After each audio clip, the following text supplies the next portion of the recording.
Proses sintesis yolk atau kuning telur terbentuk di dalam hati, di bawah koordinasi hormon gonadotropins dan hormon steroid.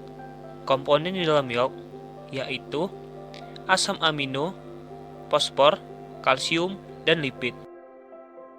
Proses sintesis yolk yang pertama, pituitary atau kelenjar yang terdapat di bawah otak melepaskan hormon gonadotropins dan steroid.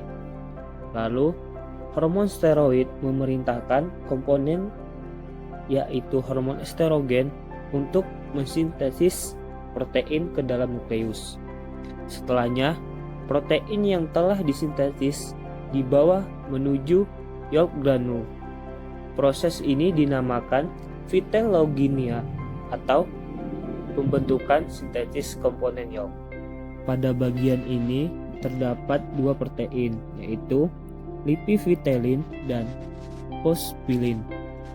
Selain protein yang disintetis dibawa ke yolk granul, ada juga beta lipoprotein yang dibawa ke yolk granul. Pada bagian ini merupakan polikel.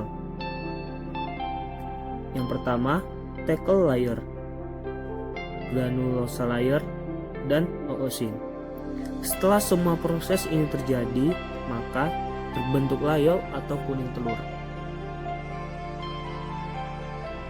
Proses sintesis albumin terjadi di dalam magnum selama 3 jam. Hormon yang membantu sintesis albumin yaitu hormon steroid dan estrogen. Hormon steroid berperan penting dalam pembentukan protein. Proses sintesis albumin telur. Yang pertama, molekul estrogen larut dalam lipid atau larut dalam lemak. Kemudian, molekul estrogen masuk ke dalam membran sel dan diikat oleh reseptor estrogen atau estropilin 1, lalu menjadi kompleks reseptor estrogen tak aktif.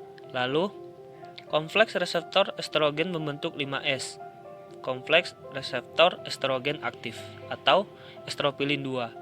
Kemudian 5S masuk ke dalam nukleus dan 5S berinteraksi dengan kromosom membentuk gen mRNA dan gen mRNA keluar dari nukleus menuju ke ribosom untuk dilaktasi menjadi protein yang spesifik yaitu asam amino dan terbentuklah albumin atau putih telur.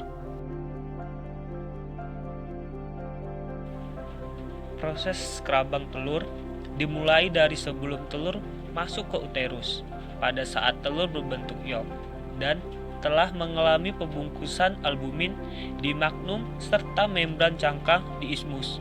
Waktu yang dibutuhkan adalah sekitar 3 jam di magnum dan 75 menit di ismus. Proses sintesis kerabang terjadi karena adanya kalsium dan ion karbonat. Sumber utama ion karbonat adalah hasil metabolik mukosa sel kelenjar kerabang, yaitu CO2 dan H2O, dengan bantuan enzim karbonik anhidrase, kemudian membentuk ion karbonat. Ion karbonat dibawa menuju ke cairan dalam kelenjar kerabang, menjadi ion karbonat dikarenakan ion hidrogennya terlepas.